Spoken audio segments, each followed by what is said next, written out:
We are in 3 John, verses 9 through 14 today.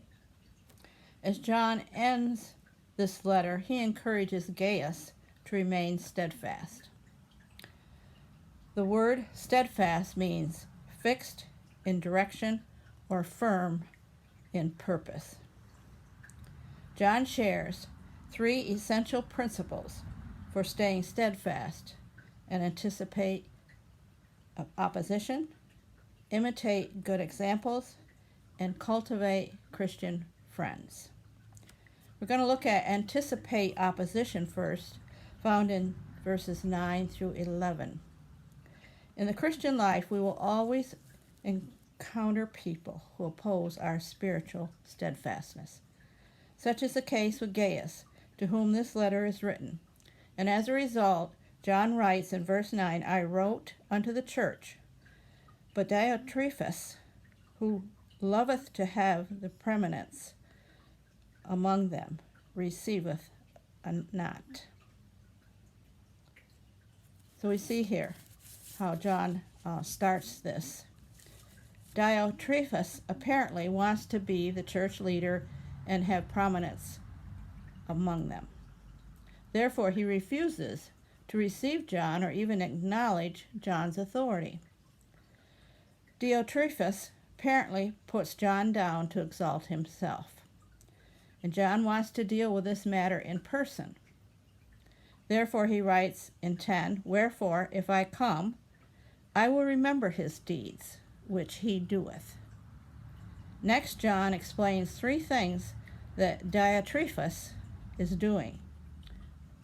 First of all, he's talking foolishly with malicious words about John. And malicious means to do harm. So he wants to do harm to John, and this is one of his first things that John brings out here. Apparently, the church members are too immature or too afraid of Diotrephes, because they won't stand up to him. Diotrephes is actually slandering John. His malicious words about John are evil. Second thing we see is that Diotrephes doesn't receive the brethren. Apparently he views traveling preachers who proclaim the gospel as a threat to his authority. Therefore, he refuses to extend hospitality to them. Third, Diotrephes also forbiddeth them that would welcome the brethren, and casteth them out of the church. See this in verse 10. Those who defy his authority suffer his wrath. Diotrephes is apparently a bully who has enough clout in the church to excommunicate anyone he perceives as a threat. Gaius is no doubt the object of his wrath because Gaius was showing hospitality to traveling preachers and teachers. That's why John encourages him to continue to do the job of hospitality. And John further encourages Gaius by telling him he will deal with Diotrephes when he arrives. And that's in verse 10. The second thing we need to do is to imitate good examples, verses 11 and 12. John further encourages Gaius. He says in verse 11, Follow not that which is evil, but that which is good. You know, lots of times as I walk through a mall, I see young men with their pants intentionally pulled down to show their underwear. I see people with rings in their noses, their tongues, and their belly buttons. I also see green, pink, and multicolored hair, and I wonder, who are they imitating? John continues in verse 11, He that doeth good is of God.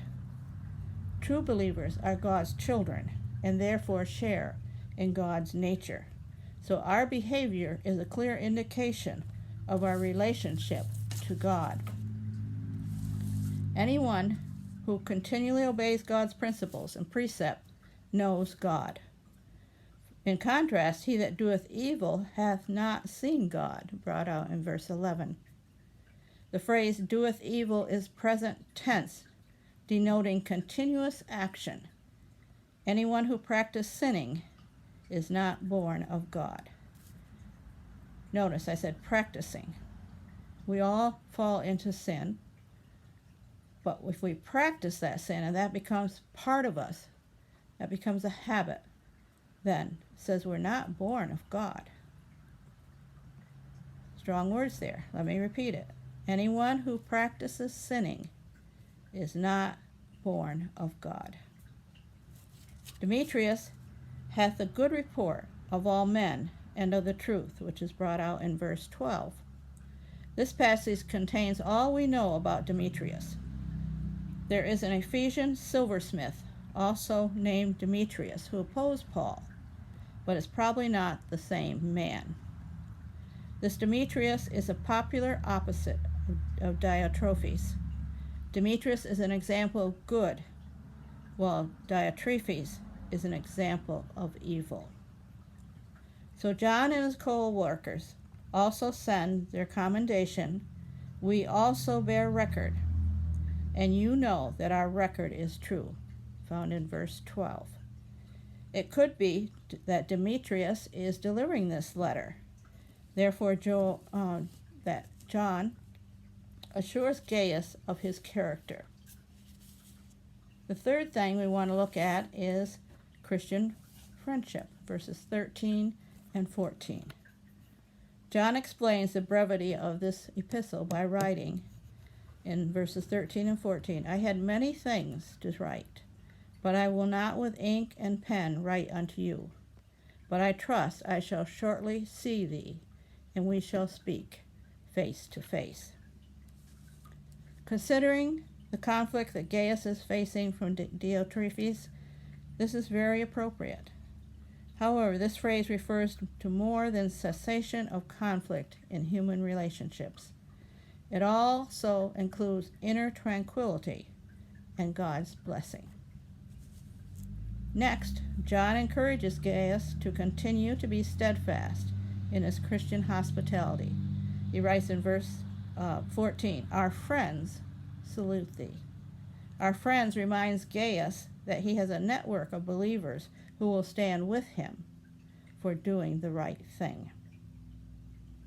One essential for staying steadfast in our Christian walk is having Christian friends. To every church, there are believers who are doing what is right. But like Gaius, they often face opposition. John asks Gaius to greet the friends by name in verse 14. These are apparently mutual friends between John and Gaius. You know, the sweetest sound any person hears is the sound of his own name. At church services, we should all work at learning everyone's name. Most people say, I can remember faces, but I can't remember names. Learning names takes more effort. One of the most discouraging things for new members is to be constantly greeted by some same people who don't remember their names. A good way to remember a name is to repeat it as soon as you hear it. Do this by saying, like, Tommy, it's great to meet you. Then use the person's name as much as possible without overdoing it. Ask such questions as, Tommy, do you live in the area? Where do you work, Tommy? Tommy, where did you grow up?